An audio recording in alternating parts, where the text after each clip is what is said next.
We're now going to talk about one of the most significant figures in all of human history, and that is Siddhartha Gautama, who would later be known as Buddha, as the awakened one or the enlightened one. Now, before we get into his life, let's think about the context in which he was born. So we see from this timeline, most accounts place his birth at around 563 BCE, although there are some historians who think that he might have been born about 150 years later than that. But either way, that would have been near the end of the Vedic period. And the Vedic period is named after the Vedas, these Hindu scriptures written by those Indo-Aryans who came into India, most historians believe, around 1500 BCE or maybe before that. Now, by the time of Siddhartha's birth, Hinduism was really starting to take shape. Many of the things that we would now recognize as modern-day Hindu practice already existed, and he was born into that world. Now, on this map here, you see the major sites of Buddha's life. He's born in Lumbini. He eventually meditates at Bodh Gaya under the Bodhi tree, where he reaches enlightenment. He does his first preaching at Sarnath, and then he eventually dies at Kushinagar. And to modern Buddhists, these are still considered major pilgrimage sites. So he is born, according to tradition, at Lumbini. His mother is in transit and born along the way at Lumbini. His mother dies shortly afterwards. He's raised by his aunt.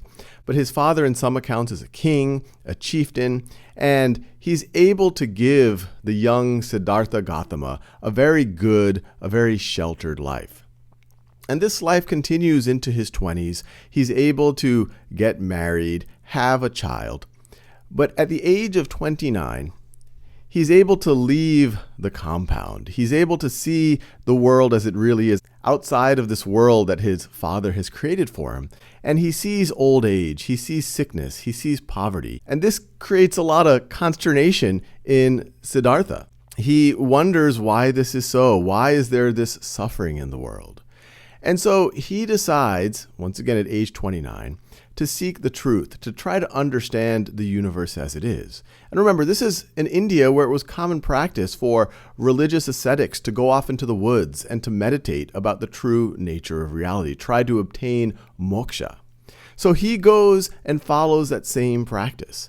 And for 6 years, he is going through the woods, he's wandering, he has left all of his possessions behind, he has left his family behind. He famously starts off trying to go in the mold of these Hindu ascetics, letting go of everything, including trying to deprive the body of food and water, and he almost kills himself.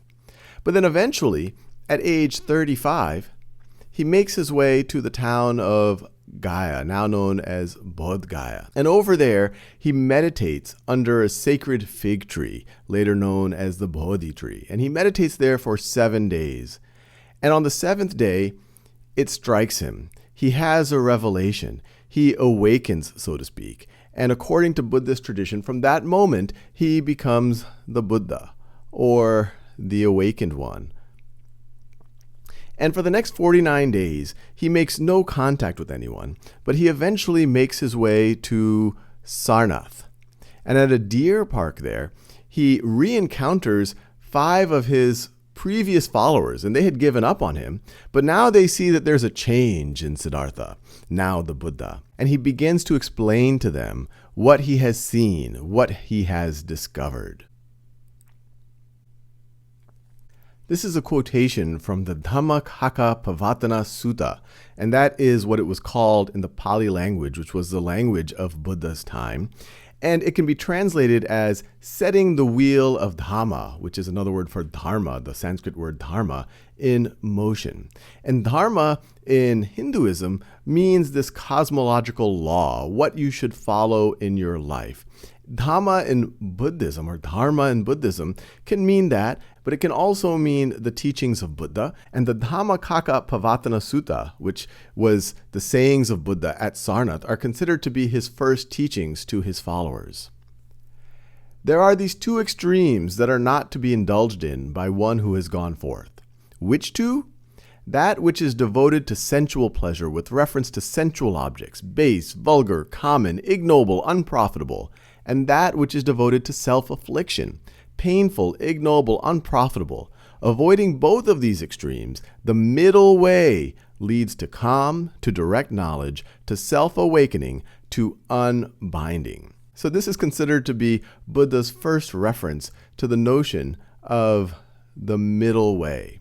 And what's interesting here, he's saying things that are consistent with many of the Hindu ascetics of the time, that you shouldn't devote yourself to sensual pleasure with reference to sensual objects, base, vulgar, common, ignoble. But he's also saying that you shouldn't go the other extreme either. You shouldn't devote yourself to self-affliction, painful, ignoble, unprofitable, that too is not going to lead to the truth. He says avoid both of these extremes, the middle way. Now, in the Dhammacakkappavattana Sutta, he goes on to describe what are known as 4 noble truths. Now, this, monks, is the noble truth of suffering, or dukkha. Birth is suffering, aging is suffering, death is suffering, sorrow, lamentation, pain, distress, and despair are suffering. Association with the unbeloved is suffering, separation from the loved is suffering. Not getting what is wanted is suffering. So the first noble truth, he's describing this notion of dukkha, this notion of suffering. And later on, he goes to expound on it, saying it's not just traditional notions of sorrow, lamentation, pain, distress, but it's also trying to desire or pursue anything that is temporary in nature will eventually lead to dukkha, or suffering.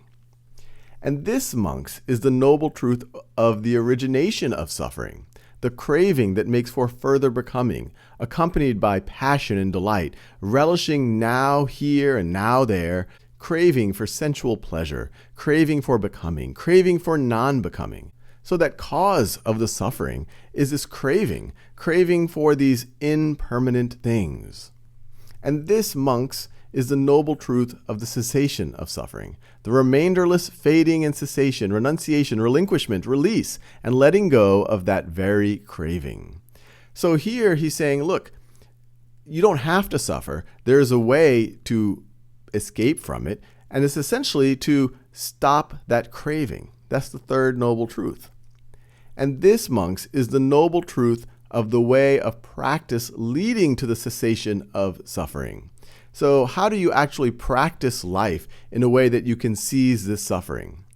Precisely this noble eightfold path, which is another concept which is quoted a lot in Buddhism, this notion of these 8 things that you need to do in order to escape from this suffering, from this dukkha, from this craving.